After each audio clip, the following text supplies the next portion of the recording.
Everyone loves a hero, but what about a villain? On today's episode of The Crow's Nest, we will be throwing out our top pick for best fictional villain of all time. No one would willingly be a villain, right? Everyone wants to be a hero, but the villains, they're what show us who the heroes are, what it is to be heroic. And every great hero has its villain. It's nemesis. Luke Skywalker had Darth Vader. Batman's got the Joker. And they're almost necessary figures in this fictitious landscape.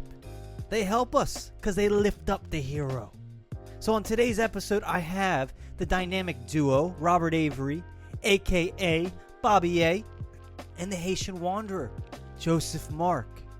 And together, we're going to try to figure out who is the greatest villain. Who is the villain that stands ahead above the rest?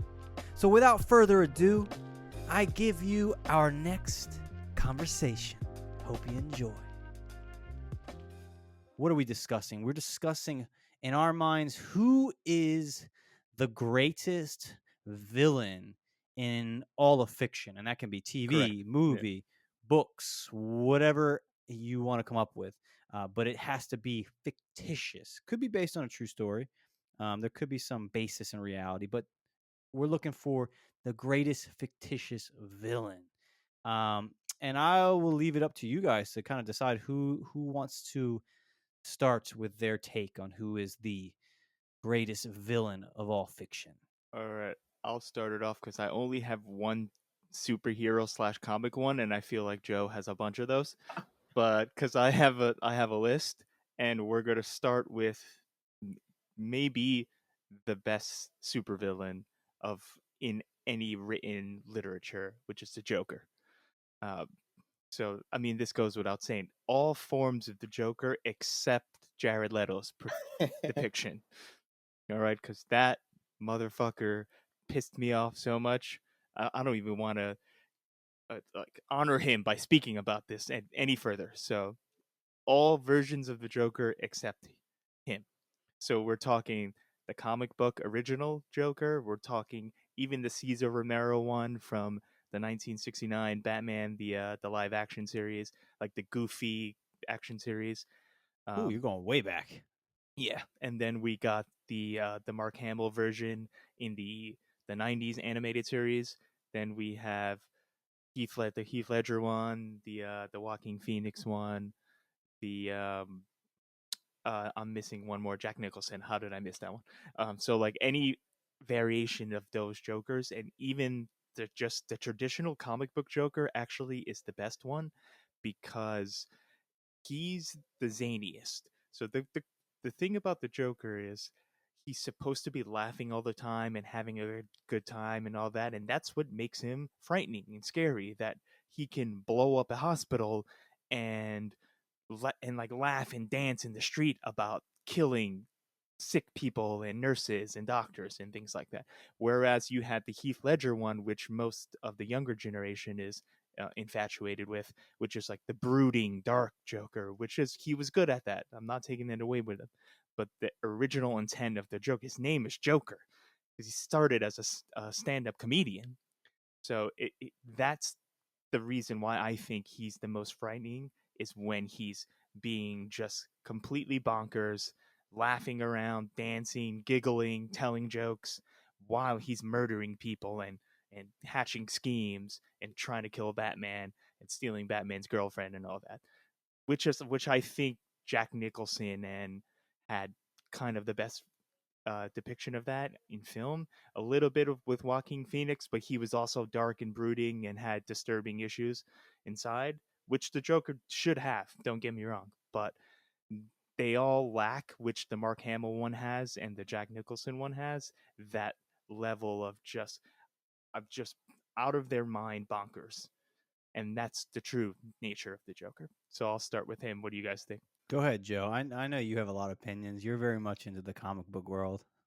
So Joker's definitely in my top three or Nice. four villains as well. So you pretty much covered the whole thing. I I was gonna really more go with the Heath Ledger variety because he has a little bit of this anarchist kind of feel to him, where he's really more. He just wants to see people at their worst, and he has no problem or no qualms taking people to a dark part of their psyche, and not letting that not ever letting that go. So I'm Hmm.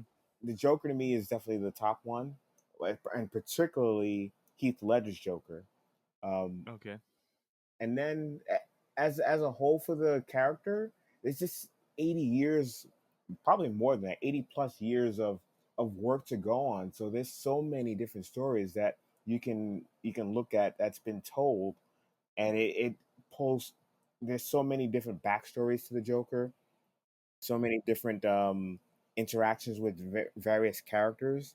It is a lot of depth to the character because there's so much time that's been told or of his stories. So he's definitely up there for me.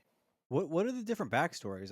That's something I'm kind of unaware of. The only backstory I know is like the Killing Joke, or you're right, I think it's called the Killing Joke. Yes, What that's the what are stand-up other comedy one. Yeah. right? So what are the other backstories? I'm unaware of them. So that the Killing Joke was a '80s story, and that was actually the first backstory of the Joker, where you where prior to that you didn't know, and that's the kind of the appeal of the Joker that I like. You don't know what his backstory is. He'll tell a psychiatrist that he had a bad upbringing with his parents, and that may not be the case. Or he'll say that he was an orphan. He pretty much grew up the same way as Batman, but that also isn't the case. So, That's like the Heath Ledger version, right? Because he but always had like 4 or 5 different stories as to like how he got his scars. Yeah, exactly. and, and they pull that directly from the comics, and that's what I love about the Heath Ledger Joker. They lifted that from the comics. With the Killing Joke, it's just more of him being a failed comedian. He was struggling to provide for his burgeoning family, and then he just decided, okay, I'm gonna get involved with the mob, and try to put food on the table for my family. And then he just pretty much he got set up, and bingo bango, he goes into a vat of acid, and then he's the Joker.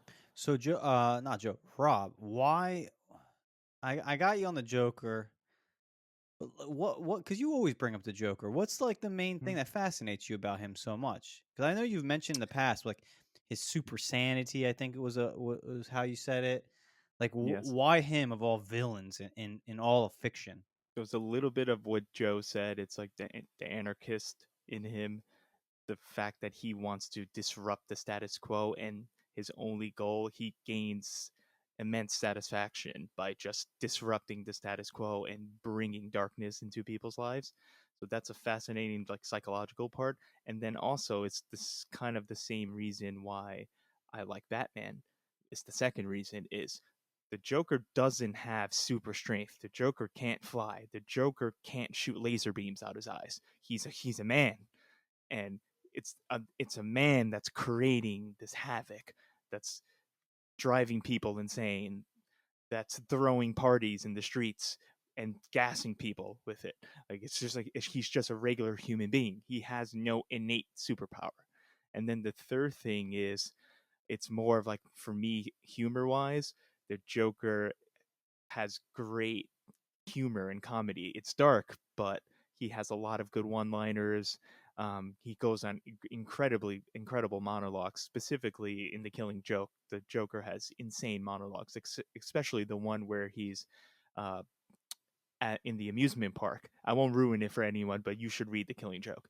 He has a monologue in an amusement park that he created. It's a Joker amusement park, and he's trying to trap Batman in there, and the monologue that he goes on there is incredible. So he's well spoken. He's wildly intelligent. He's like you said. He's so insane that he's actually transcend insanity, and he's now his real power is that super sanity. So those are the people I respect as villains: the thinkers, the schemers, not Thanos, who's the size of a planet and can do things. Like that's not my bag. Yeah, it's well, and the thing is, like, I would compare like Thanos and him is that Thanos. We talk about comic books. Yeah. Thanos is. I mean, I liked how he was portrayed because he's not necessarily like a villain. Like he thinks he's on like a noble quest, whereas the Joker plays the villain and likes to be the villain. Like that's like as you said, Joe, right? He's seeding or he's sowing the seeds of anarchy. Like he wants to see people at their worst, and it's like right, he has no illusions that he is like a hero. Like he's perfectly satisfied playing the part of the villain, right? He's the other side of the coin that is Batman, right? And he's like down to Mm-hmm. play that. That's why I like the Heath Ledger, that line, like, you complete me. Like he found his opposite, which is like Right. what is the movie Unbreakable? Jerry Mc.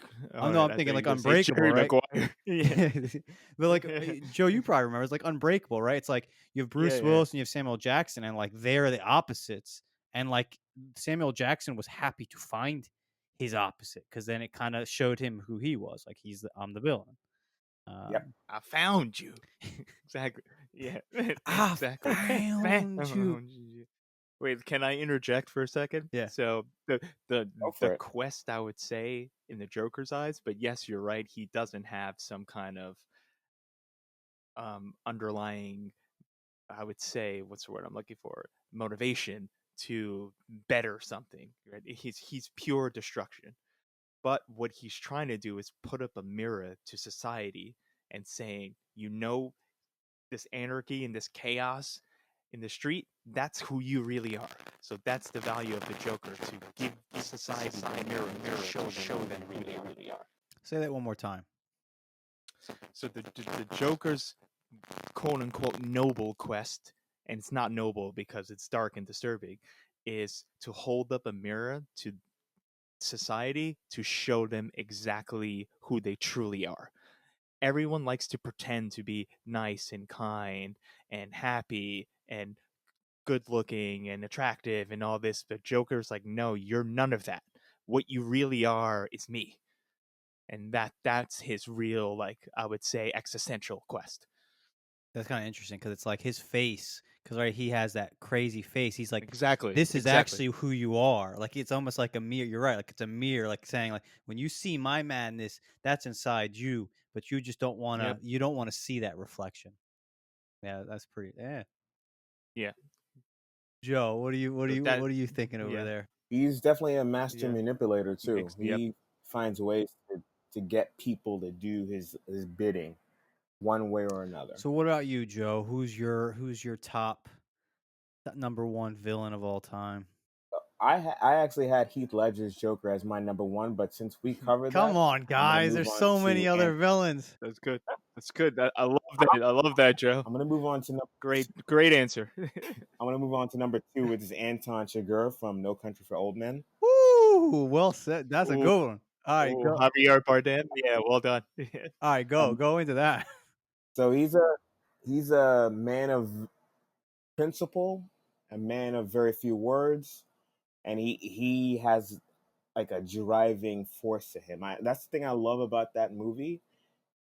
He's a propelling force, just like Heath Ledger's Joker, but with a lot less to actually say. And he has, it's more of a show don't tell kind of thing with him, where he's just a walking time bomb, and any little thing can set him off. That scene with him and that clerk in the grocery store, where he was trying to figure out what did he mean by saying I think like goodbye or something like that, and he had a coin, and he's basically gonna let this guy's fate be decided by this coin, and he let it go. But just how fragile his psyche is and how far he's willing to go to get things done is, to me, that's scary. Well, I mean, does he? Why do you say he has a fragile psyche? Because anything can set him off. Any in particular, that scene showed how frightening he could be. Because normally he's a cool, calm, collected guy, and then boom, he can just turn. and you don't want to be around him when he turns, because that grocery clerk really didn't do much to set him off, and that was pretty much it for if that coin went the wrong way, he was gone. He was ready to get that Mm. air gun and shoot him right in the head. Yeah, I love that character.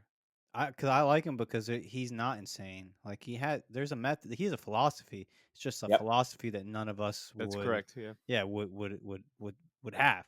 But like he made sense to him, and it makes sense in the right. I forget what you're right. What did he say? It was like have a good day, I believe or I think it was exactly that. Just as he was leaving, yeah, and he was like good day. So yeah, I remember he goes like he starts to delve into that expression.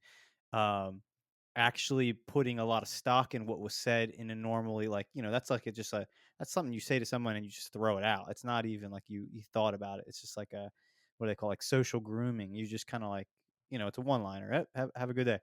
You didn't really think about the value of it, but then he goes into like a 15-minute monologue on it on that particular statement.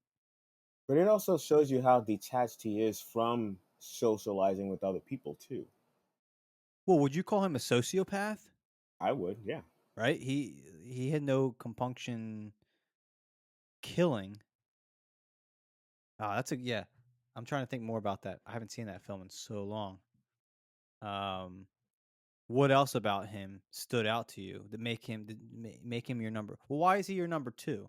Well, easily, like I said, Heath Ledger is my number one, and those two have similar kind of driving forces to them. I think Heath Ledger's Joker has a lot more style than Anton Chigurh. Anton Chigurh kind of has that little bowl cut, a little bit longer than a bowl cut, but still, he also kind of dressed plainly. He has like a black shirt, black pants kind of thing, Yeah, he does not stand out at all. Yeah. He looks normal. Yeah. and that's by design. He doesn't want to stand out, but he's just less flashier than a Joker. Yeah. That's a good way to describe it. And Yeah. that's So the reason why he's my number two. I'm going to take this in a very different direction as since you Oh, brought this up.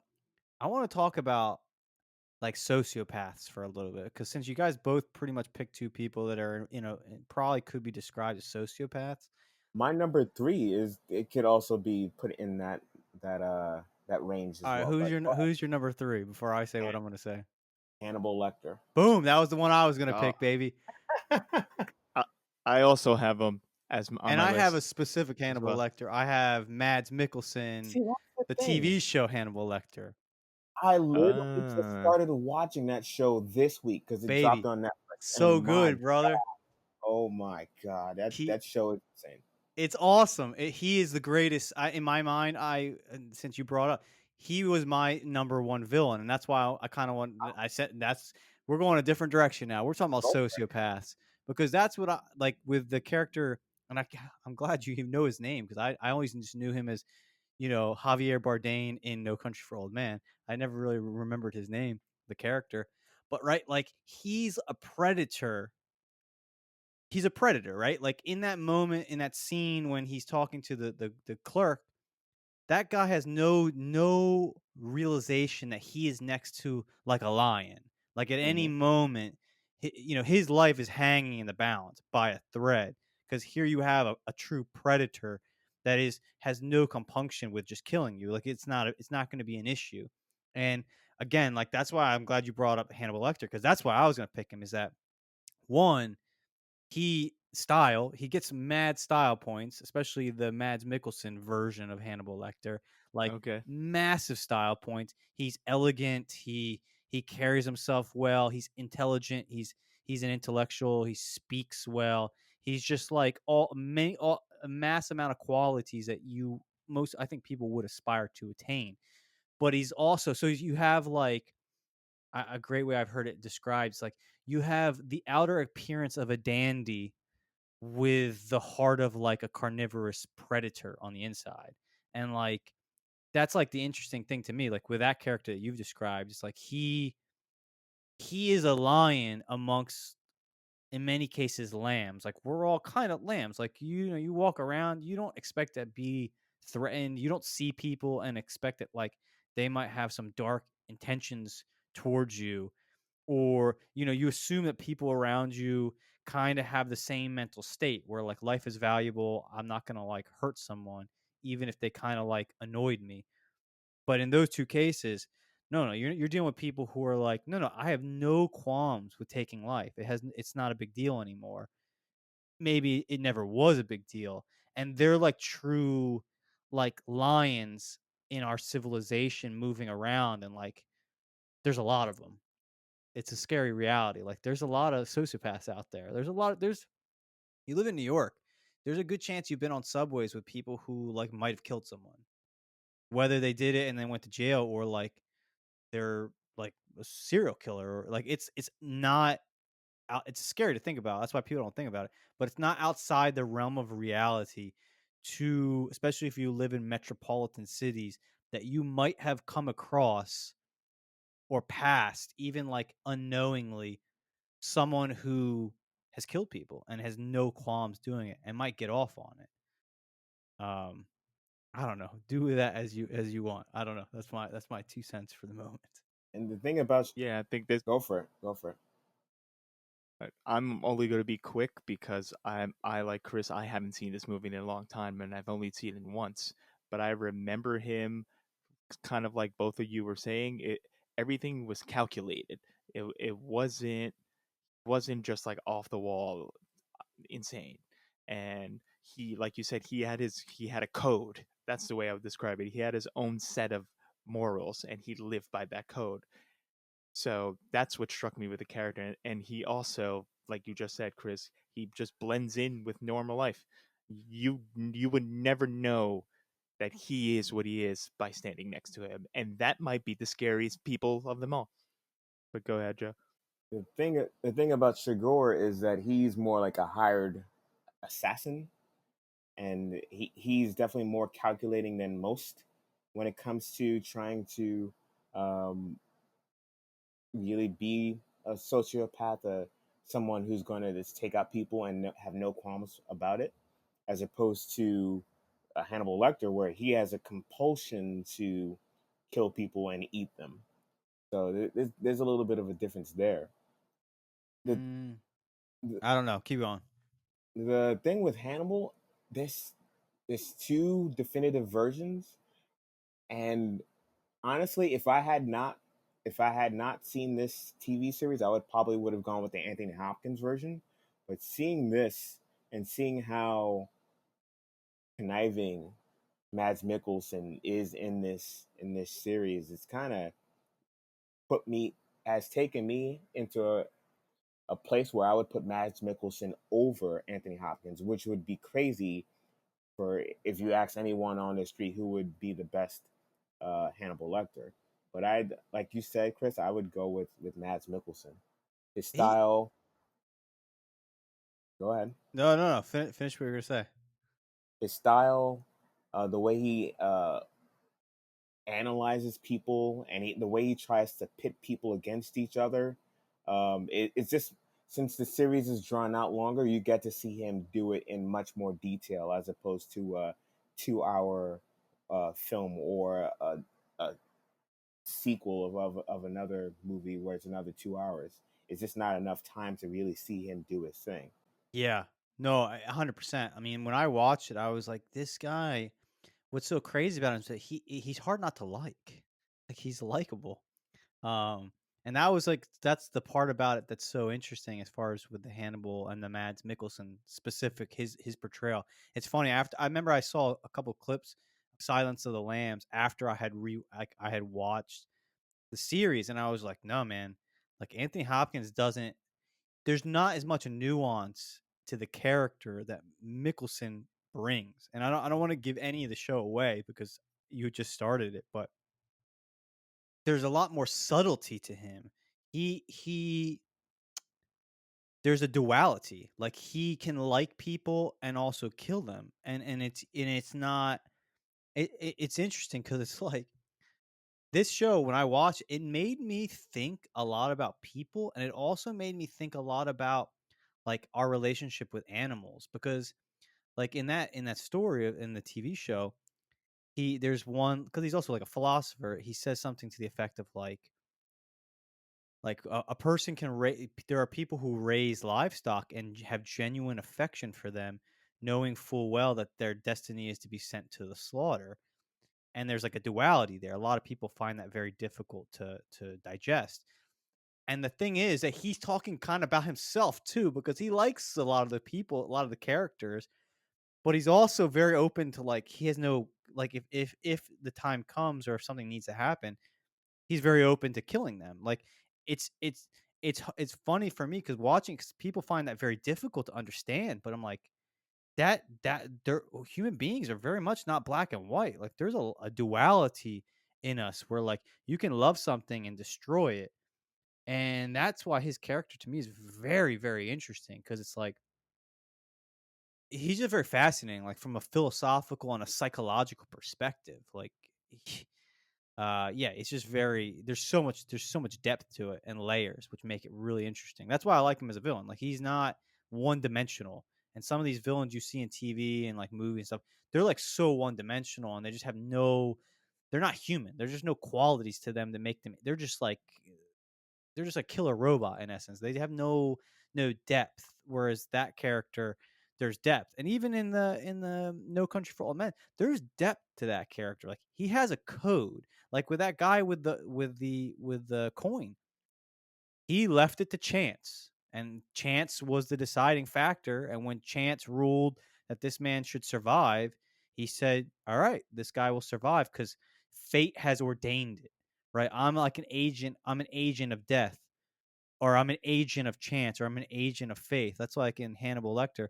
He says, it's like, maybe I'm just a maybe I'm just an act of God, and all of those people were meant, and I was just the agent that I was the agent of God that destroyed them. Um, yeah, go ahead, Joe. There's also a level of charm to Anthony Hopkins' character, well, his portrayal of Hannibal as well. It's just that there's just not enough time to show it the way they've shown it in the TV series with Mads Mikkelsen. If I think for me, the everyone points to Silence of the Lambs, but I really like Red Dragon and the way they portrayed Hannibal Lecter there, because you get to see him really be very much similar to Mads Mikkelsen, where he's the therapist. He's trying to get into people's minds, but he's not quite there yet in terms of being the mass murderer that people know him out to, or mass cannibal that most people know him to be. Yeah, that's interesting because I saw Red Dragon in theaters, and I would have to agree with you actually. But um, if you don't like Anthony Hopkins, then you can go fuck yourself. That's all I have to say. That's why Hannibal Lecter I would say Anthony Hopkins, as you said, adds into the allure of the character for me more than the Mads Mikkelsen, because I'm a huge Anthony Hopkins fan, and as many people are, and I think he adds to see Anthony Hopkins do, like, cut someone's brain open and eat it is just wild. You gotta watch the TV. You gotta watch the TV show. Because it's like, I'm not even not. I like Anthony Hopkins, man. I'm not hating on Anthony. I like Anthony in Westworld. He's amazing, and I think maybe what Joe said is the best. Is that honestly, TV as a medium of entertainment is so much better than films. Because you think about it, like, I've been watching some of these films that show up on Netflix, and they're like an hour and a half, and they're like a glorified one episode of television. Like, it's not like there's that much depth to them. It's You're just watching, like, it's just like, all right, let me throw a lot of stuff at you. All right, hour and a half's up, done, movie's over. And you're like, what? Was there a plot? I don't know. Was there a conclusion? Did it develop the characters at all? But with TV, you can. Like, if Anthony Hopkins had done the Hannibal TV show, it might have been a whole different ball game, because Anthony Hopkins is the man, right? He is probably one of the greatest actors currently alive. Like, he really is. I mean, he is all of those British actors that were like the epicenter of acting. I can't even think of names right now. He is one of them now. He's like one of the remaining great actors, truly great actors that's still walking the earth and is alive. I think most people cannot hold a torch to his abilities. Yeah, so like you said it best. He's a living walking legend, like a Patrick Stewart, like an Ian McClellan. He's in like that realm. So unfortunately, they're not going to be with us that much longer, and it's good. It's sad, but they're still working. All three of those guys are still working, which is insane to me. Patrick Stewart just came out with the new Star Trek. Ian McClellan is in almost everything now, and Anthony Hopkins was just in the movie where he was the Pope with who was the guy that was opposite him? Yeah, I know you're talking about. What was that? The two Yeah, popes? That? yeah, the two popes. Another really good actor. I just can't remember. No, it Hold wasn't on. John Malkovich. It was someone else. It wasn't Malkovich. Malkovich plays the Pope in with Jude Law in the HBO series. Jude It was Law. yeah. Um, Jonathan Price, our boy. It was Jonathan Price and Anthony Hopkins. Yeah, of Joe. It's you know who he is, right? He plays the High Septon in Game of Thrones, and he plays the villain in The World Is Not Enough in the James Bond movie with the Pierce Brosnan James Bond. That I mean, come on, like let's just sidetrack for 1 second.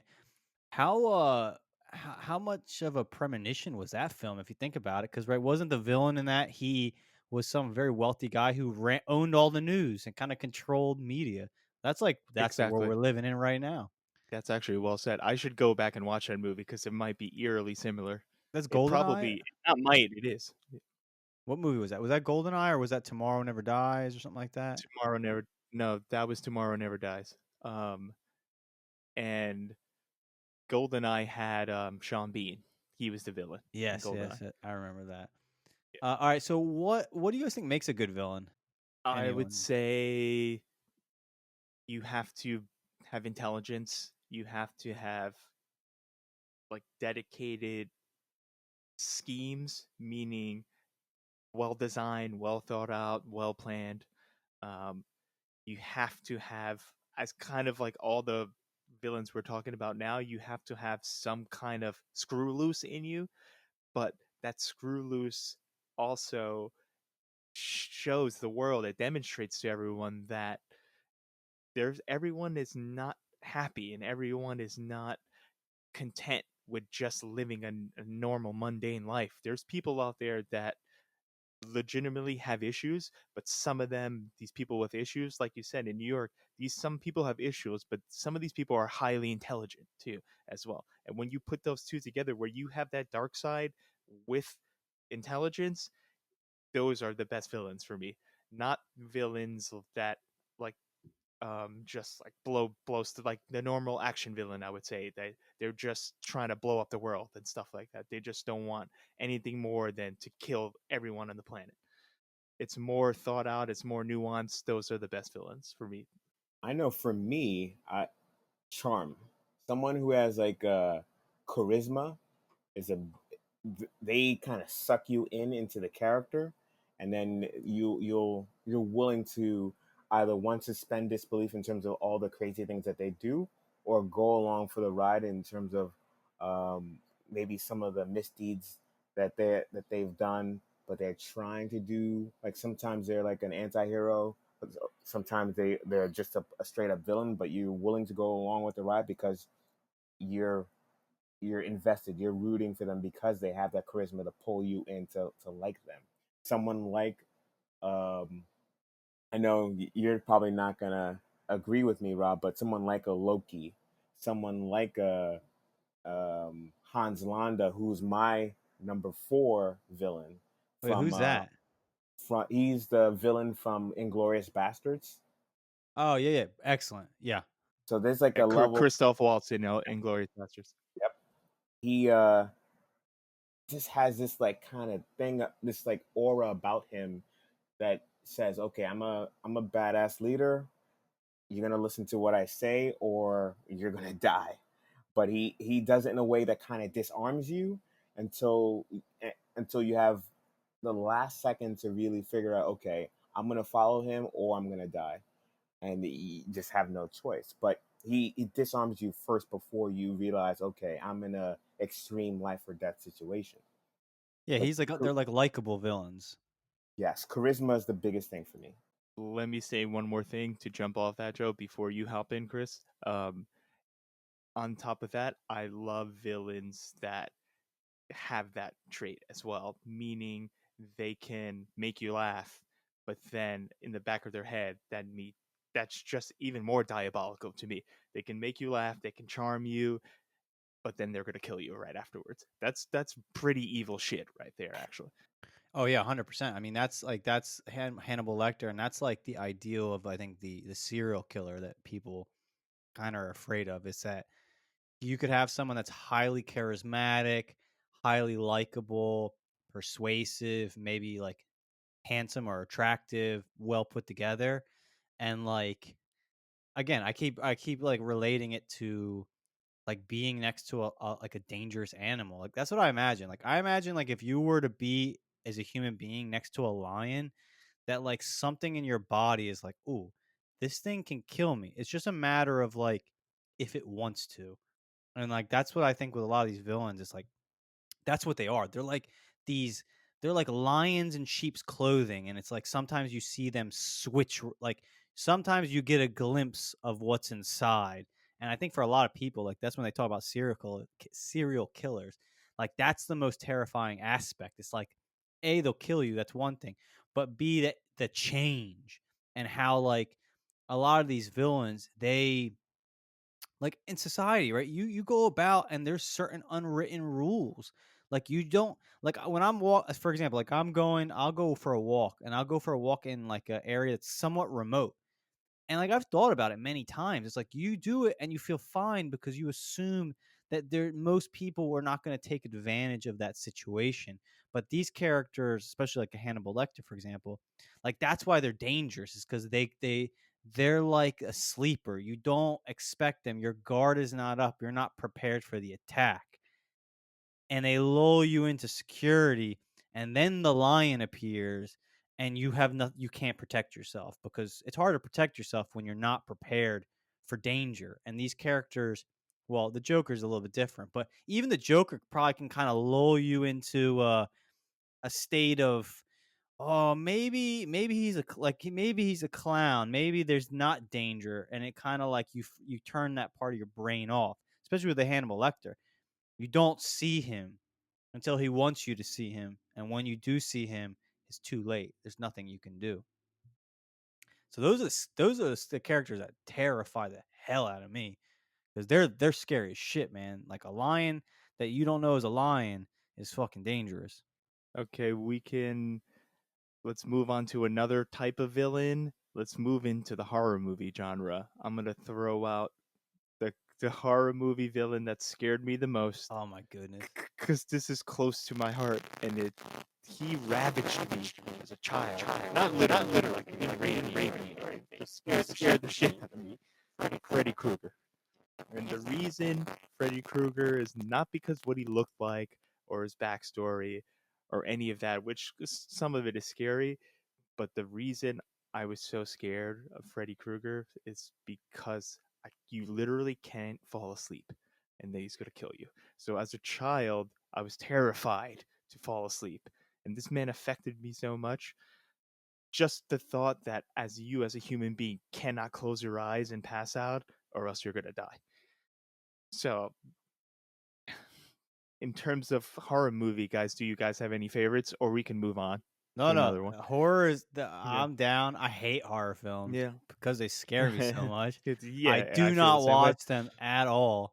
But I have some ideas. Go ahead, Joe. I know you watch horror films, I think, right, Joe? Not a horror person, not one bit. But I'm in the same exact boat as Rob. As a kid, I watched Nightmare on Elm Street, like the series. It was like on TV, and it was like on a weekend, like Saturday nights. That's right. That's For right. some goddamn reason, I kept watching it every Saturday night for like 2, 3 months. And I'm thinking to myself, why would I do this? Because the next night I would wake up and I would see this guy in my dream. And I'm thinking, oh shit, what am I going to do? This guy's going to kill me in my sleep. And I was like 8 or 10 years old. And I had no kind of like clue in terms of what was real and what was not at that time. It's just insane. Yeah, so exactly. I think I felt the same way because the first time I saw Nightmare on Elm Street, the film, the original film, it was when it came, because remember back in the day where you woke up in the middle of the night and there was just like a movie on like channel 11 or channel 7, and the only time they could really play those movies was overnight. So I'm sitting there, I'm like 10, and I'm watching Nightmare on Elm Street at 3 in the morning in the dark. You realize what that does what that does to you as a child. And the thing about Freddy is like Jason, Leatherface, those guys, they're real. Like you could run away from them because they're in the physical realm. Freddy operates in your dream, man. It's hard to stop that guy. And once again, he had charm too. He could charm you into a kind of like a lull where then he would just kind of slaughter you from there. So that's just another situation. And that just that knife and his aesthetic too, with the burnt, wrinkly skin, with the striped bars shirt that he wore, and that stupid fedora, and that raspy voice that he had. Everything about his presentation kind of made you like shit your pants when you watched him. He was like a It was terrifying Where's Waldo. Yeah, exactly. What about Pinhead? Did you guys ever watch Pinhead? Those Hellraiser? Hellraiser. Yeah. Thank you. Yeah. That shit terrified me. Oh my Hellraiser, goodness. Pinhead looks pretty. He has like that same aesthetic. That's just scary as hell too. I think the scariest thing I watched that probably affected me for like, I don't even want to admit, probably like 20 years was like, I remember I watched this. It's crazy when you're a kid what you watch. This is like probably a lesson to people who have kids, man. Like, just make sure that they don't watch certain things because that will Mm-hmm. fuck them up for a long time. But I watched this one thing and it had this monster, like a very small monster.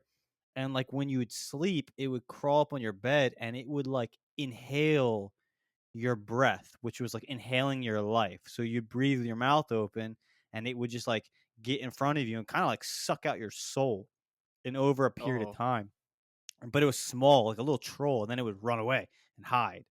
I remember I watched this, and I'll be honest with you, no lie, it bothered me so much that probably for a decade I slept with a blanket over my head so that no one could get to my breath. I'm not lying at all. Like I I believe guarantee it. you, man, I had like a little hole, just a little hole so I could breathe through, just barely. That's how much that thing messed me up. And it's a shock. It's a Do you shame. remember anything about what the character looked like? Oh yeah, man. He was probably like, let's imagine like a foot tall little dark creature with eye, like a literally like a little troll, like a little. I'm trying to think of like a Harry Potter, like those creatures that were kind of like servants. Like just shrink it down a little bit. I forget his name, like Dodie or Dolly. You know what I'm talking about, Joe?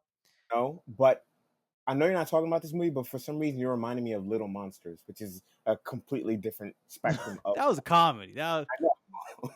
I mean, maybe one of those was a little monster. I don't know, but it used to it terrified me. So I was a scared. I think I was a I, scared I little kid. found it, Chris. Immediately, we looked it up for the audience. It's a Stephen King book, dude.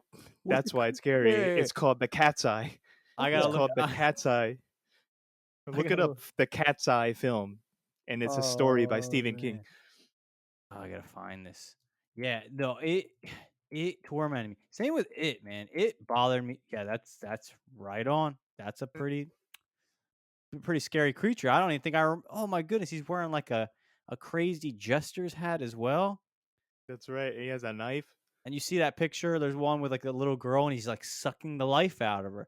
Yeah, that shit Oh, scared me so hard. I literally I would be sweating to death under like 4 blankets trying to protect my soul. yeah. So yeah, but like you said, Pennywise. The Pennywise was pretty scary too for me. I know another character for me was Darkness from Legend, with the movie with Tom Cruise, like in the mid '80s. Just his aesthetic. To see, I've never seen, probably even still to this day, a villain with that kind of look, where his horns were so big, and as a character he was so big, and he had like hoofs for feet, and his voice was so dark and baritone. I've never ever seen a character on film or any medium portrayed that way. Yeah, I remember. Well, because he's like a devil. He's like Satan. He's like what you would look up in like medieval history books as like as evil. Well, that was Legend, right? Yeah, Tom Cruise, 1985. Yeah, that who was it? That was who Tim Curry. That was Tim Curry, who also played it and who also Who played was also Pennywise. Pennywise. That's right. That's why I completely forgot about this movie. That Tom Cruise was in some fantasy epic that had the devil in it. I completely forgot about this movie. I That's mean, hilarious. everything else about the movie is kind of forgettable besides the villain. Did you guys ever see the movie Willow? I haven't seen that in like I decades. haven't seen that in so long. Okay, because I'm seeing it's like popping up when I'm looking up Legend. Willow was also there were some characters in that were a bit creepy. So what would you guys say is the most in the horror genre? What is the penultimate most terrifying horror film you've ever watched that you might not even be willing to watch it again? In terms of the film itself, it's The Exorcist. I will never watch that movie alone at night. Just can't do it. Just will never do it. And a lot of it for me is because, I mean, Chris, you might want to chime in here too afterwards. I had such a religious upbringing as a child. Anything with like possession and religion and anything. That's why these movies that come out that have like scary nuns and like priests and all anything with the devil and fallen angels or possession, that shit gets me good, and it's because of my Catholic upbringing. Anything like that. So, but The Exorcist is number one. Your Catholic upbringing. Hell yeah, man. I recall there was a story my parents used to tell me. Like, I think they got The Exorcist because they're of the generation when it came out. And they took it to, it was like my dad, my mom, when they were dating, and then like another couple. And they had gotten The Exorcist and they were going to watch it together at someone's home.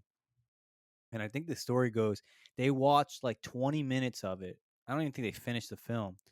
They were so terrified they would not sleep in the home with the VHS tape. They literally put the tape outdoors. They did not want to be in the same home with this film. It terrified them so much. Now, I don't get demons and demon possession and all that stuff. I give that thing, I cross the street. I'm not going to be around it at all because it's like, I don't know. I kind of like, I'm like, you know, I don't know. It's like dabbling. It's like witchcraft. You know what I mean? Like if someone was like, "Hey, let's go like do some spells," I'm also probably gonna give that a veto as well. I don't know what's gonna happen. I don't want to be there when the primordial monster gets called, like Pumpkinhead. Same thing goes there, man. I'm not trying to summon some demon from the underworld. I have a And question so, for you guys. go ahead, Joe. I feel like the next thing that we're going to cover is like sci-fi villains. Which Hmm. which Terminator villain would you actually prefer? The T-800 by Schwarzenegger or the T-1000 by Patrick? That's a good. What a segue by Joseph Mark right there, because I had the T1000 written right there. It's for me, it's definitely Robert Patrick as the T1000. There's just You no contest. wow. Yeah, the man was just completely, just he was unstoppable. The only thing that can kill him was what killed him. Otherwise, like with the Arnold T800, you could get him in other ways. The only way you're getting rid of the T1000 is to throw him in a gigantic pot of lava. That's it. For me, it was T-800. To see him, he was like a driving force, just like T-1000, where he was just gonna come after you no matter what. But to see him kind of rot the way that he did, it reminded me a lot of The Fly, where he was from hour to hour. He couldn't do anything about his physical appearance. He was just rotting away because of his exoskeleton was covered by actual flesh, and to see that was kind of unnerving. Yeah. Wait, that's the Arnold Schwarzenegger, right? That's his Yeah, that's Terminator. the Yes, Arnold, the T-800. he's definitely more of a physically imposing figure too, in terms of like just he's Arnold. It's just pure strength and size. That's also way more intimidating than a skinny cop, skinny guy in a cop uniform with slick back hair. Yeah. But the T-1000, his abilities were scarier, and the fact that he could just, it gets more psychological. He can turn into anyone that or anything that you know. That's the scary part. He can turn into your parents and then still kill you. Where I'm Arnold didn't have that. But Arnold's, go ahead. I'm surprised because I thought you would go for the more practical villain versus the CGI villain. That's a good point. But I just it just the it may be because his name is Robert. I'm not gonna lie. But I also liked his look. Also just thought he looked cool, like in the cop uniform, running down the street faster than Tom Cruise runs on the set of a movie. Yeah, that That guy runs faster than anybody. Look at Tom Cruise run. He looks like he's moving faster than anyone else. Dude, man, that And guy gets up and moving, and he does that kind of run where it's like it almost looks like his feet are like running in a line, like they're like, you know what I mean? He runs in a very unique way. He's like bow-legged, and it somehow makes him run faster. I don't know. let's. What about sci-fi group villains? Alien. eh, Those are mine. The aliens in Alien. Yeah, they're pretty terrifying, honestly. See They that? All scared right, the so shit out of me. I'm gonna ask you guys this, and so like, what qualities? Like, I think I asked this earlier, but in those cases, so you have difference. Like in one case, you have like people. People are scary. Then you have monsters. Like, what do you think if you were to make a movie and you're like, I want to make a scary film? Like, what do you think is scarier? Like people that are evil, let's say, or like a monster or like a demon or something that's like otherworldly, like is not human. Like like aliens is like, yeah, you're fighting against these creatures, right? And like that's what makes the film so terrifying, right? Because they're like hunting you. I guess you could say the same thing about like certain like vampire movies, or like a werewolf movie. It's like creatures that are coming to kill you. Um, what scares you more, like people or like creatures? I like that question a lot because I asked this of my friends as well. Um, but mine is usually when you hear something in the night, do you think it's an intruder or a ghost? And that usually tells something about a person. That's a good question to ask people. But so for you, I think for me, it's the demons are the scariest. So especially demons that are like presented in the way of the traditional demon from the historical text, especially the voice. I think Joe, you hit on something. Demons with that deep dark voice, that voice haunts me. I hate that deep voice. Like So it would be, Robert. yeah, that voice gets me. Um, it makes me shit my small clothes. But but but also over the monster, like big giant monsters don't scare me that much. So it's the demons, and then followed by the human, like sociopath villain, or and then followed by like the traditional like giant monster that's going to eat you. that's a Bam. that's a good question. I know for me, it's really more the sociopath, and a key example of this is the Alien Covenant and Prometheus movies, which I know a lot of people don't like, but I felt like the best villain of the whole series, even the earlier aliens, are kind of like the androids, and they have this like kind of they have an ulterior motive behind them in terms of trying to um, kind of kick back or fight back against their human kind of masters, and it's like having more a little bit more nuance when it comes to the villain. And plus, once again, the charisma of like a Michael Fassbender to show off, okay, he can lull his prey into kind of a false sense of security, and then he'll just pounce on them when he's ready. And I love that about like watching a villain as opposed to like a demon or uh, a speechless kind of monster. I'd rather go with like something that can actually lull you into a false sense of security. Did either of you guys see the Mothman Prophecies? That film? I have not. Oh man, you had to watch that because that's kind of like the perfect combination because it's like it's a creature, right? But it'll like pick up the phone somehow. It can call. It can communicate. So it's like I think yeah, like intelligence is scary. Like if something can think and speak, it's usually I think it adds a degree of terror because you're like, oh, you're not on cruise control. Like you have thoughts. That's a scary thing. Like a villain that has thoughts and thinks and is like has opinions and beliefs. That's why, yeah, like to what you said, like sociopaths are scary because it's like they're not insane. They're just thinking is very different than yours, and it has very different ends than yours would have. So it's like you're dealing with like an alien that looks like you. That's scary to me because you're like, oh, you don't think like me, but you look a lot like me. You should think like me, but you don't. Like, Wait, so to your point about villains that can take both forms, the monster and the human, so they can kind of morph. You guys remember the movie Species in the mid oh '90s? yeah, Oh, Natasha Henstridge. Whew, whew. You gotta, Jesus Murphy. That that she's one of the ones that did it for me as a child, where I was like, "Yep, I definitely like that." Um, and she's from Canada. How are you? I didn't know that. She's Canadian. Yep. I gotta look this up now. Um, but yeah, she's from, I think it's Eastern Canada, like Newfoundland, but I'm pretty sure she's 100% Canadian. And that movie was pretty scary, actually. Like I remember watching it and getting turned on, and then being scared afterwards, because she turns into like this crazy monster, and then just tears you apart. It's Yeah, wild. Ben Kinsley's in that movie. I did not know that. He's trying to hunt her down. He's the scientist that creates her. Yes. Yeah, she's beautiful. Holy guacamole! Yeah, yeah.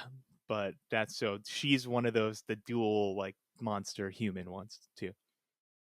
But this human one was very nice. All right, here's a question then. Do you think that like a female villain is more terrifying if there's a gender quality to it? Because I'm thinking of like this movie. There was the movie that Scarlett Johansson did where she's like an alien on Earth and she's like a kind of like a Black Widow. She's like having sex and like killing people, but she's an alien. Do you think that there's like Exactly like Species. That's the plot of Species. They stole that. probably they did 100%. But do you think that like there's a quality there? Because it's like, oh, you tend to think of a woman, and this is like a generalization, but not as the aggressor, as more of a place of like if you were locked in a room with a woman, you probably would not be so worried. But if you were locked in a room with a man, somewhere in your brain you might start to do some calculations, like of like, oh, what if this person is like aggressive? I what do I need to do?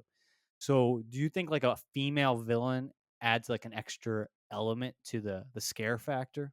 I know for me, definitely. I feel like that's a trope that should be done more often because it's not something that you see all that much. I would rather see a female villain that kind of wrecks shit and not always be kind of sexualized. Kind of have it be a little bit more of like a one of the standard villains that's actually either a sociopath or kind of like an otherworldly villain. That would be nice to see. Yeah, I'm trying to think. Well, there was, yeah. I mean, as far as serial There's killers, there's that movie Monster, right? Because that's like, what's her Yeah, name? that's She too was Charlize in, Theron. yeah, Charlize Theron, and she was like, you know, a killer, but she didn't look great either. They definitely did not sexualize her. They did quite the opposite. What were you gonna say, Rob? um it's, so the thing about the female too, to add on to both of your points, is, at least, I mean, I can only speak from this, coming from my perspective, is the seduction angle. So there's females that but Charlie's there on a side, because that her in that role was, it's not qualifying for this, but they can lure you in with like charm and looks and seduction, and then they just eat you. They just eat you or just chop you up and stuff like that. So at that element in the female role of the seductress also makes it scarier too. You, Yeah, it's kind of sorry, sorry, sorry. No. this reminded me of Gone Girl. Like that type of villain, Exactly. that would be perfect. Damn, Yeah, what's her name? I don't remember. Gone Girl. Wait, Gone Girl was wait. There was a that's female with, villain in that movie. Gone Girl. yeah, Yeah, Ben Affleck Oh yeah, gets. yeah, yeah. Not Gone. Um, yeah, I'm pretty sure it's Gone Yeah, Girl. it's Gone Girl. She Ben Affleck gets like swindled by this girl. She's a villain. Yeah. Got it. Reese Witherspoon's It's in it. not it's not like a monster villain. It's No, she's like a con I artist know her kind of. face. Correct. Yeah. Um, The That's actress is Rosamund Pike, and she plays this missing wife, Amy Elliott Dunn, mhm. and she's like this conniving. She's this conniving wife that wants to get attention from her cheating husband, and she's just so well done as a villain. Yeah.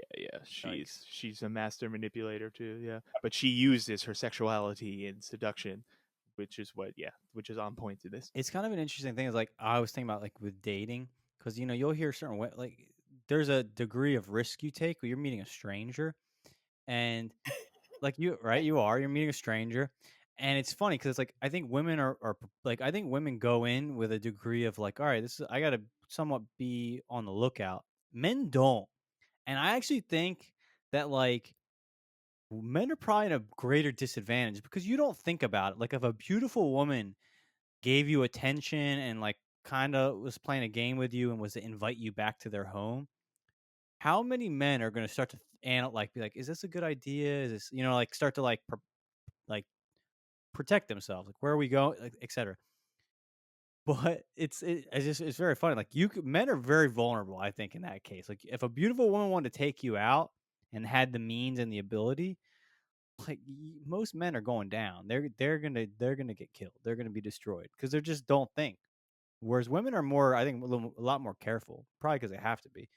Um, yeah, a female villain especially a female attractive villain is a scary villain. They should make more movies about that. Yeah, it's a powerful archetype for sure. But we can even go historical. You can go back to Lady Macbeth, one of True. the original female villains, but she was more of like the master, like the in the shadows manipulating, which is one of my favorite types as Well, well. yeah, she didn't do the killing, didn't she? She got someone else to do the No, killing, I believe. I don't know correct. if she Yeah, bloodied her own hands. I could be wrong. no, but yeah, that's what makes her so powerful. That she was Queen Cersei before Queen Cersei. That's where Queen Cersei came from. She's Actually, boom, that's a good villain right there. mhm, Queen Cersei, I think, might have been the best female villain of our generation. yes, also uses the art of seduction as well to perfection, actually, and is heartless. Another characteristic we haven't really talked about with villains. Some villains are just completely devoid of remorse at all, and I think that's a requirement, actually. Uh, yeah, I mean, I think it's you either need to be like have a cause that you believe in that allows you to like sacrifice, or yeah, you're like a sociopath. It's just that you don't you actually either enjoy inflicting pain or you don't feel any pain. Like Cersei, that was the interesting part about her character. For anyone who's watched Game of Thrones, I assume that's most Most people. people have, yeah. Unfortunately, It's like at a point, yeah, right. At a point, she enjoyed like inflicting pain. It wasn't like like they try to build her up as a character who's like protecting her family, doing what it needs to be done, is like ruthless, but it's like, oh, it's just and the ends justify the means. And then you see a point like a switch gets flipped where it's like, no, no, no, you enjoy inflicting pain and yes, dominating people. This is not like this is pain for pain's sake. Like you ain't there's no higher motive that can be identified. No, like you just like torturing people for the fun of it. Actually, which in this moment I'm thinking, she was actually like her son. They had more in common than you would ever really imagine. He enjoyed like where do you think he got it from? he got Exactly. that from her So DNA. remember that scene? That's an excellent point. So Joe, did you hear that? So we're equating Lady Macbeth and Queen Cersei. And Queen Cersei, I agree, it's like the best depiction of the modern female villain, at least in our generation. And that scene where she blows up the entire sept, where Yeah. everyone's in it and everyone's at the mass and stuff, and you can see it's like Lena Headey does a good job too. She's like breathing it in. They just cut to her at the window and she sees the explosion and she like sniffs and like breathes it in. So she's just enjoying the shit out of it. Yeah. Like the ash, the rising ash of a whole civilization. It's like Exactly. a sweet perfume to her. It's true. It's so well shot. That's what.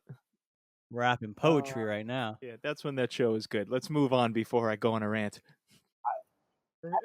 Oh man, we I gotta have want a rant with Rob.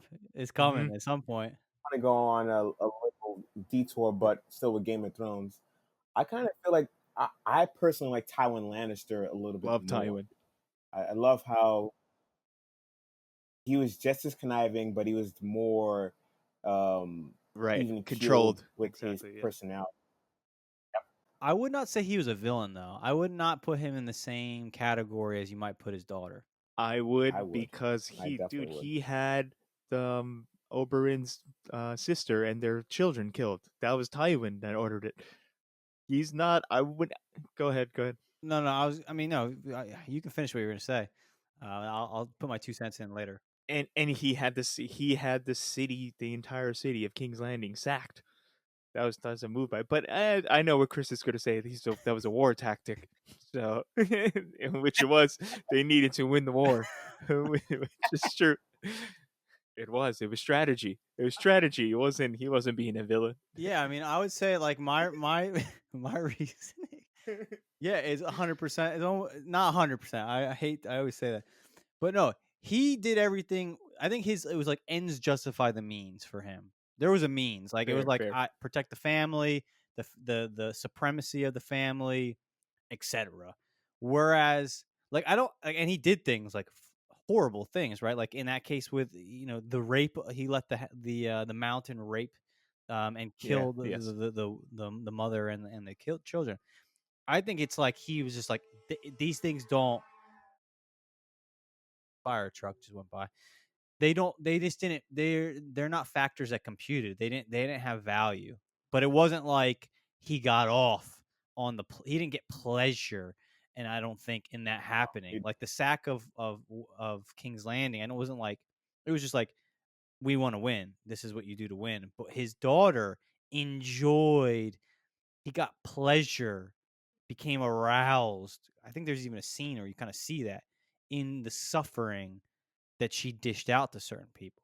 It invigorated her, and I don't think he was like that. I think he was like a Machiavelli. He was like, I need this is what we need to do, and I'm okay to sacrifice life to get this done, and I don't even feel too bad about it. But I don't like become aroused by it. Like the guy who skinned, what's his name, the one who flayed. Ramsey. He enjoyed inflicting pain.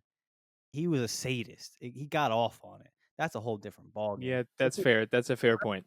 I think there's a difference between a Ramsey and a Cersei, though. Cersei, most of her vengeance is really more revenge, and Ramsey, he was just a psychopath who just wanted to inflict pain on everybody. True. You're right. You can't put them in the same category, but I wouldn't put Cersei in the category of her father, because didn't he even call her out, kind of saying like your emotions He did. control you. You have too much emotion, where he is like very much cold and tactical.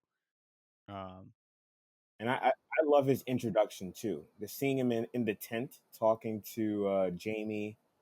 Well, was it Jamie or Tyrion? Yes, it was Jamie. It was Jamie. He's carving that deer up. Just carving that deer up, and he barely looked up every once maybe seconds to talk to him, and he just kept carving that deer up. That was a great introduction for a villain to me. Yeah, Charles Dance is also Chris in that legendary British actor group. The Brits, man, the Brits pumped out so many great actors, and it's insane. You're absolutely right. Like they're all still acting. Like Anthony Hopkins is close to 80. He's still acting. The Tywin, that actor, he's still acting. You said it. Like all these guys, man, Charles Dance still they're all working. They're all working. they're still working, and they're still making good stuff. Like it's not like they've lost their edge. If anything, they become so much more nuanced as time has gone on. I was gonna be a Debbie Downer and bring up a British actor that is not working. That's Oh, Alan Rickman. man. Sean Connery. Yeah. Oh, Alan They Rickman, ain't rest all his good. soul. Great villain though, Hans Gruber, baby. Gruber. Professor Snape. Although I didn't really Yep. watch all that many Harry Potters, but he was great in that. And he, Did you see the Kevin Costner's Robin Hood? I heard that movie was I did not. good, so I didn't. I did not watch it. Because he's the villain in that, and he's very good. Like, he's a great villain. But the last point I'll make on this, that scene that you just mentioned, Joe, he only looks up, and if you notice, like only diehard fans have noticed this. You guys tell me if you've noticed it. I definitely have. Every time he looks up to Jamie, he's waving the knife at him, like telling him he's not just talking to him. Charles Dance literally stops cutting, and he's every time he like lectures him, he waves that butcher knife at him. It's just so well done. For any of you who do not know Robert, when Rob becomes fascinated by anything, he will delve into that topic to such a degree that he could probably teach a college level course on it. His knowledge of Game of Thrones, for example, is he could probably write a book with the nuances of the characters and their internal motivations. Dude, you should do a whole podcast just giving commentary to Game of Thrones. It would be interesting as hell. I would watch it. I would listen to it. I just wrote that down. I'm typing that in. That's a good Lit- idea. I could That just record myself watching the episodes and then I give commentary during the episode. hell yes, dude. You I can't even talk about this enough. You will watch. I think you've watched all of Game of Thrones. I hate to just keep talking about Game of Thrones, but you've probably watched every episode 4 or 5 times. You hit it on the head. It's 5 times. I've watched particular episodes more than 5 times, but I've gone through the entire series up until the bullshit that we've seen. The last two are out, but the real series, I've seen it 5 times through. But select episodes, I've watched even more than 5 times. Crazy. Yeah, so even like I can give you the step by step of speaking of the last thing we'll say. We'll definitely move on. I know everyone is probably has fast forwarded, but now the last thing I'll say about Charles Dance is there's a scene. There's like a cold. So there's only a few cold opens in Game of Thrones before, because usually the title sequence starts with the animated map, but there's one time that it doesn't, and it's when Charles Dance is melting Ned Stark's sword and splitting it to the one he gives Jamie Oathkeeper and Whittle's Whale to Joffrey. And there's no dialogue. It's literally just Charles Dance's facial reactions to what's happening. And it's like, that might be the best acting in the entire series. He doesn't, there's no words exchanged, there's no dialogue. It's just the facial expressions of Charles Dance as Tywin. And it's just brilliant. And like the song that's playing, there's like a violin playing in the back. It's awesome. But yes, we can move on now. All right, so another villain I'll throw out there, a literature villain, the Big Brother from 1984, George Orwell, which we're also seeing today. And Big you're Brother. saying Big Brother as okay, that's an interesting topic because that you're talking about a whole entity. Like that's like the That's evil right. empire from Star Wars. Like you're talking about the government, Big Brother. Interesting. What do you think, Joe? I see you kind of shaking your head. I was shaking my head at the Star Wars reference. I might actually. I'm a big Star Wars detractor, so that's probably one thing I'm going to cover at the end. But I haven't watched or read 1984. But you know the idea of Big Brother. The government's watching, they're tracking, they're analyzing everything. That's pretty much it. Yeah, that I know. We tend to end up Yeah, on this and subject quite a bit. I mean, I think you and me, Rob, are becoming conspiracy theorists. we're close. We're 'Cause we definitely talk close about to it.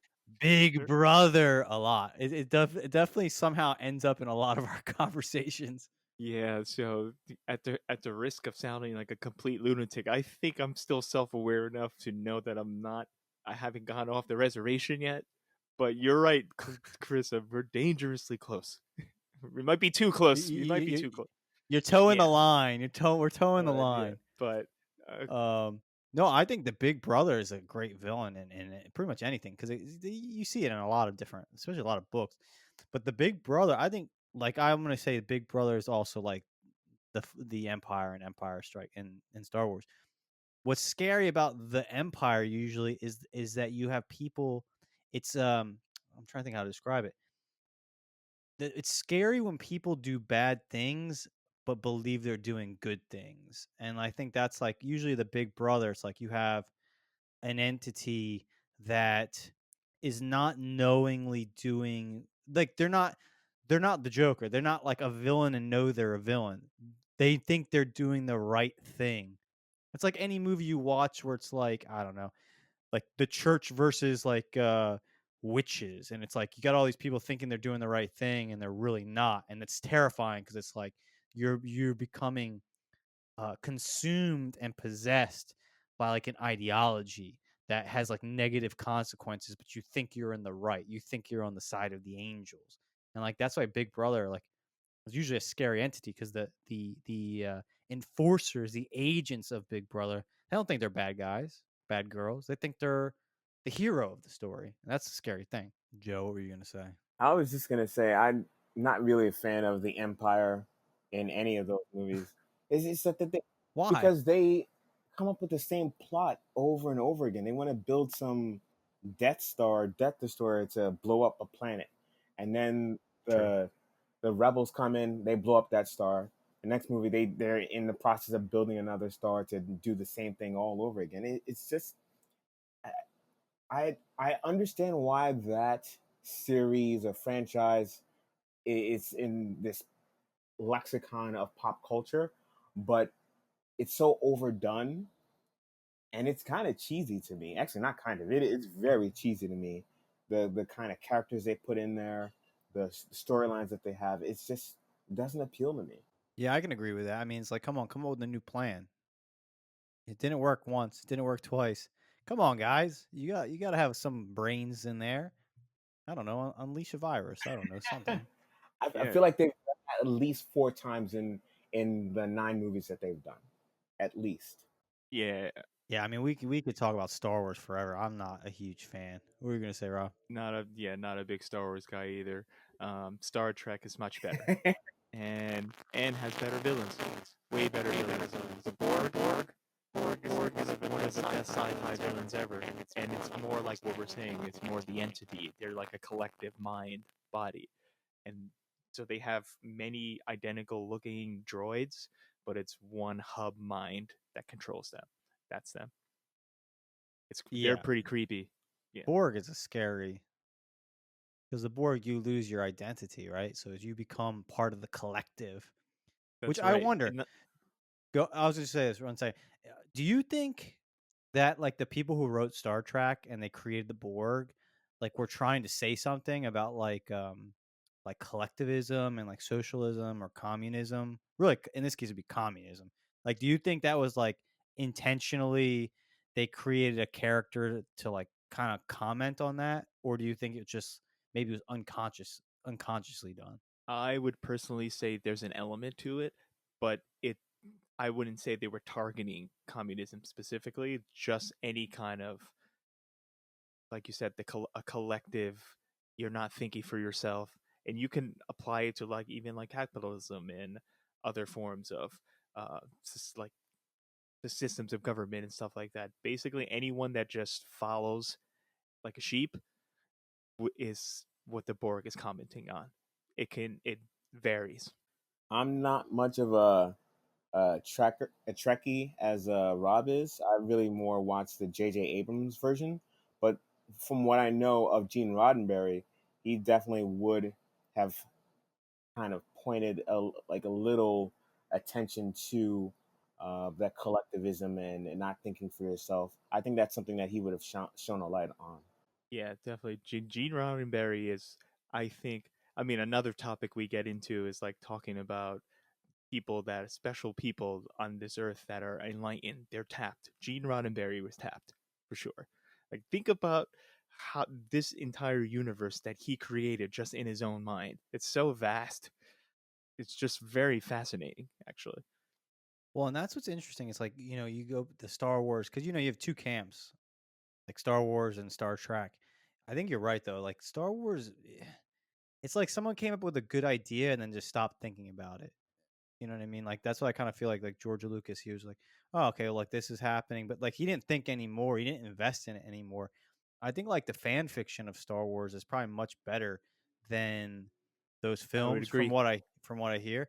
But like Star Trek, you're right. Like it was this well, like he thought about a lot, like thought about a lot of different things and created like a really fully fleshed out world where like there's not good and evil, because even the Borg and some if you run a TV show, like there were elements that were redeeming to them, like certain qualities that like they weren't like a one-dimensional villain.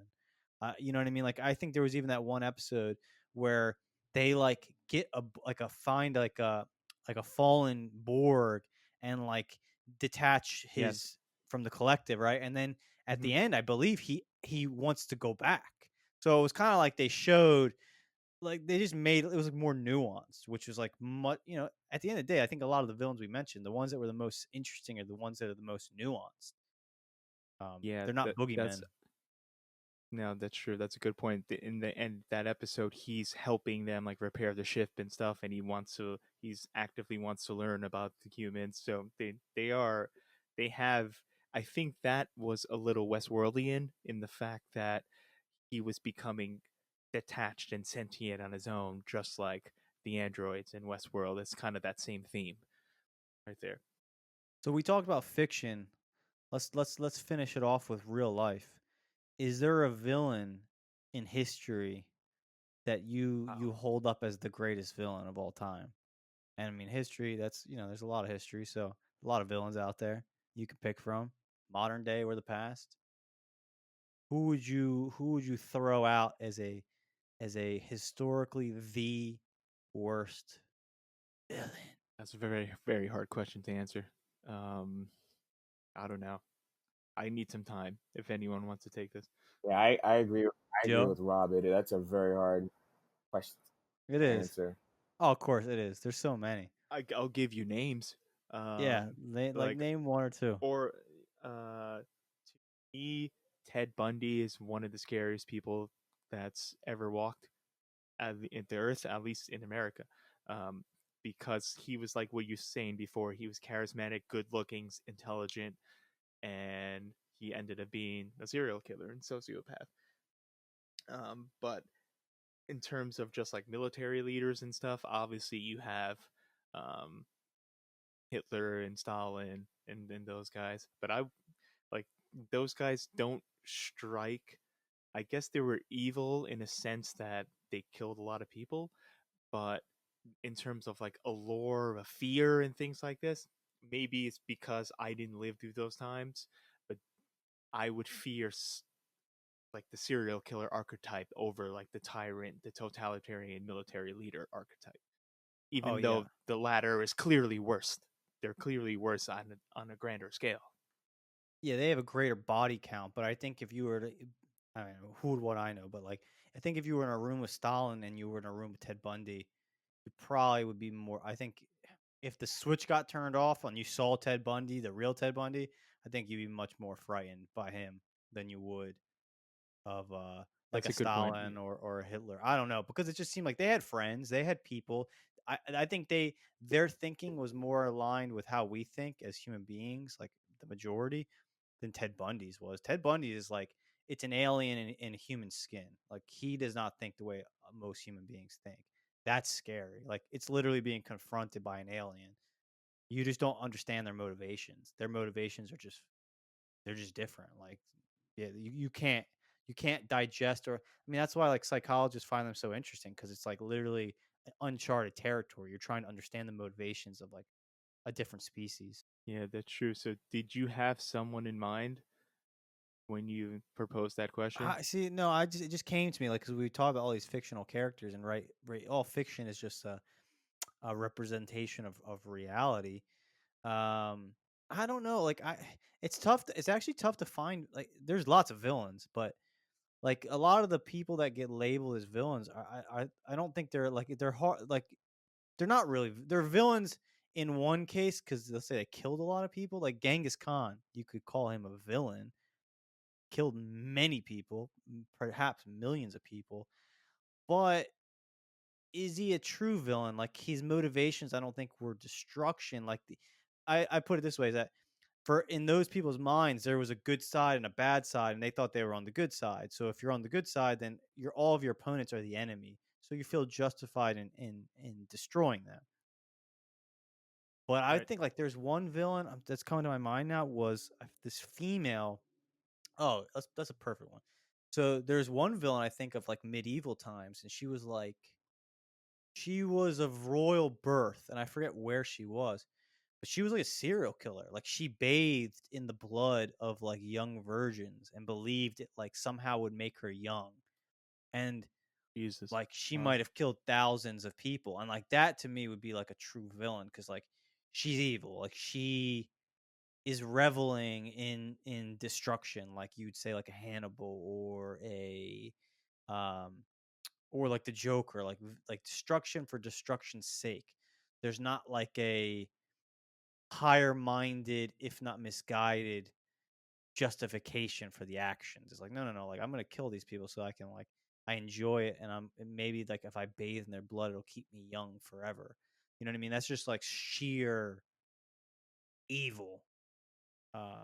Yeah, that just gave me chills. I want to know more about the history of this woman. I forget her name. You could probably find her. You could look up, like, medieval, I think, like, vampire bathing in blood.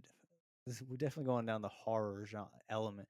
But yeah, like this was something, and I think at a certain point, like this is like the people at a certain point were like realized it was her, and like a line kind of was crossed where I think like there was an uprising, and they went and they killed her because she was like Wow. that Yeah, evil.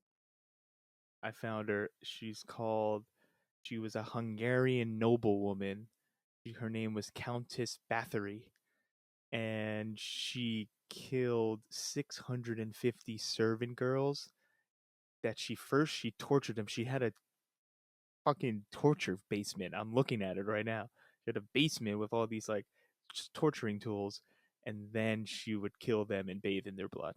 Yeah. Ooh. That's What's Yeah, the inspire? Oh, and now we're getting somewhere. I'm glad you brought that up. She was the true life inspiration for Bram Stoker's Dracula. It was her. yikes. What were you gonna Yeah. say, Joe? no, I was just commenting how crazy that was. Yeah, I mean it's insane. Like that's the one thing I think it's very this different between our times and the past in a good way, and that's that like I went down the rabbit hole. Like you go down the rabbit hole of conspiracies. I went down the rabbit hole of serial killers. It's terrifying. I would not recommend it.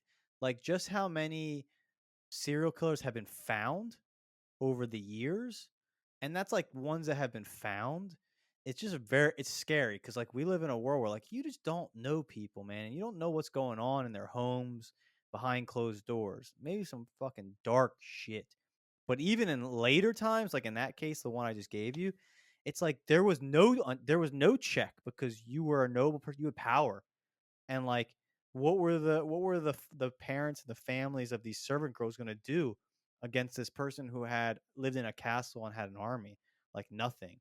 So like if you had those dark inclinations back in those times, there was no check on you. You could just there was no you could just no one's going to stop you.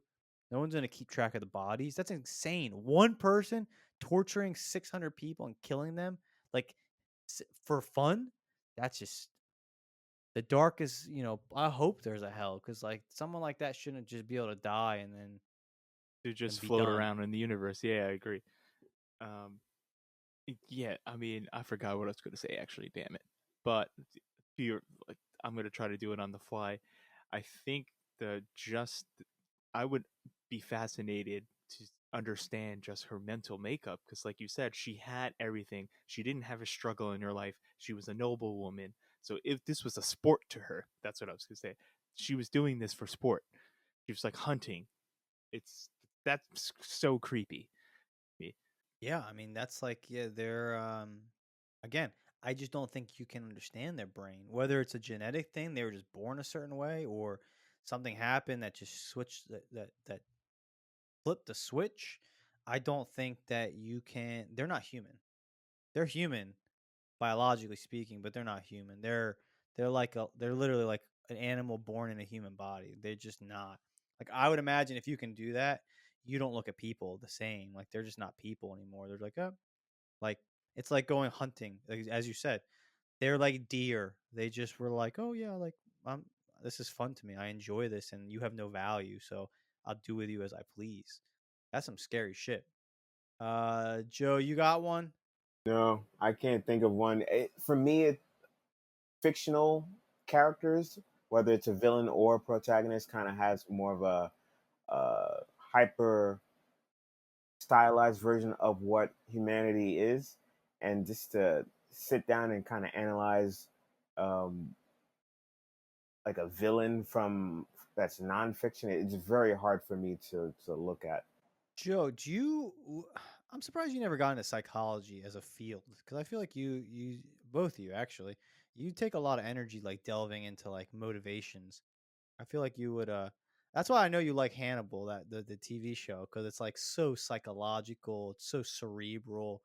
You know, trying to understand like motivations of people and just realizing how like I was reading something by Carl Jung and they were talking about like the mind and how even with biology, like we're all human, but like how we're really all unique individuals in like not a metaphorical way, like in a real concrete way, like how our brains think and operate and take in data and like the decisions we make are very unique. Like given the same variables, all three of us might come to like we will probably come to three different conclusions. That's why I find it interesting with like the world now that we live in. It's like how so many people agree with each other. I'm like that just doesn't make any sense. Like to me, that's the biggest red flag. It's like when a lot of people agree with each other, start to ask questions because like it, try to get five people to agree on what to have for dinner together is nearly impossible. Yet you can agree on like life changing world global scale issues. It's just the world is way too complicated. Yeah, you're not going to get any kind of significant and knowledgeable discourse just listening to like you said, people, all the people that always agree with everything with each Nearly other. impossible. So guys, we've been talking about for about an hour and 42 I knew that was going to be minutes. your response when you saw All right. Villains, the real world, villains in fiction. Anything else you guys want to say about this that. I topic? want to give an honorable mention to Agent Smith. Well said, Agent Mr. Smith. Anderson. Yes. I like Agent Smith. Why is he a great? Why do you like him, Joe? I love how even keeled he is, and just like the Terminator, he has one mission, and he won't stop until that mission is complete. And also his aesthetic too. That's one thing that I feel like I kind of go over a lot. Like the visual aesthetic for a medium like film and TV, that's a big deal to me. And to have someone like Agent Smith, who is kind of plain gray suit with a black Ray Bans, and then that earpiece that he has that tunes him into the Matrix. That's a visual aesthetic that you just haven't seen on film before. That's striking to me. He's a great. You're right. He's a great villain. Yeah, he is. What were you gonna say, Rob? I like Agent Smith. He goes on a monologue about purpose, which is pretty much uh, just like a philosophical rant. When he multiplies himself in the second one, I just love the way he says purpose too. He like curls his lips. These are the things that I notice when I watch movies. Who's the actor? He was in like Lord of the Rings too. He's the man. He's also English. Yes, he's Hugo, also English too. Yeah, great, there you go. great actor. I mean, V for Vendetta, man. He was. That was like just. I was like watching a play. Just his line. He had so many monologues, and he could riff on. That's He's a good crazy actor. that without you seeing his face. All of the emotion comes from his voice. Yeah, he's epic. He's the British actors. They like the training. They put so much training on like how you vocalize. That's why they're so interesting because it's like yeah, he can the whole movie you never see his face. He's just all you hear is his audio, and you can know when he's happy. You know when he's sad. You know when he's being playful. You know like you can read all his motivations. It's insane. Like think about that. Like try to have a conversation. It's a hard thing to do. That's amazing. I don't think a lot of actors could do that. Yeah, definitely separates himself from the pack. He's good. But a lot of them went to, like, they had, like you said, that serious pedigree. Like they went to renowned drama schools, and which is really like all those like prestigious drama schools in Britain just pump out all Yeah, these we good should talk about actors. acting one day. I think that'd be kind of a fun thing because like the Brits, like like there's method acting. They like shit on that so much. Like they find that to be such like a nonsense technique. It's like very much the opposite of Brits. And here's an interesting thing. Why is it that anytime there's a movie that has like a period piece, it's all British people? Game of Thrones was like 90% British. Like all of those actors were British. The vast majority of them. They had like I think one or two one American pretty much was like Tyrion Lannister. Like he's the only guy like who was American pretty much in that film. Jason Momoa, but he was only And in let's it be for a little honest, bit. Jason Momoa had maybe like 200 lines, and he was in like 3-4 seasons. He's Yeah, not paid to speak. Let's be honest. Like in most of his films, he was just paid to look yeah, awesome and get huge. jacked, Yeah. be speaking Yeah. some gibberish. Yeah, exactly. Did he even have to really deliver the line? Because no Oh, one would exactly. know. They're like, "Here, we've written this language for you. It's coming from J.J. Martin." He's like, he wrote this like tongue for you, and he's like, "No, I'm just gonna speak gibberish. No one's gonna know." And I'd be like, "Yeah, no one is gonna know." Yeah, no, it's like, you're right. All right, man. It's like, all right, just make sure you have your second session at Correct. the gym later today. Then Do we'll some call it even. push-ups before the scene. Just say whatever you want. It's okay. No one's paying. Everyone's looking at Yeah, your pecs anyway. No one's paying attention to what you're saying. Let's be honest. yeah. I mean, that's probably the direction he got. But I'm not I'm even not kidding. Yeah. bullshitting, man. I'm telling you, man. They're probably, what do you want to say? If a writer wrote him actual lines in another language, that was a waste of energy, man. You should not. You should have put that money and that writing towards the end of the end of the series. You didn't need to give him any lines. You didn't have to just have him speak gibberish. It's okay. It's all right. Yeah, it's like we'll dub it if anything. That's right. I agree. Yeah. So for my final thoughts are, um, I enjoy villains because I mean, this could say what. I can't speak. Let me wrap that Rewind. back. All right. Rewind. All right. This may say something about me, but for what it's worth, I love villains much more than superheroes or heroes in general, and it's because I like when something unorthodox happens. I like when the bad guy wins sometimes, because most stories over time, good always prevails over evil, but sometimes you want to see what happens when evil wins, and that's why I True. like And another villains. way to look at it, I guess, is that the only way the hero becomes a hero and grows is by having an obstacle. And the better the villain, the You need the more they nemesis, yeah. grow. I'm gonna leave it with this, and we should have talked about this, and we'll do it another day. True Detective, man, season 1. That villain is a great villain because he's freaking human. He doesn't have powers, but he's scary. What was his name?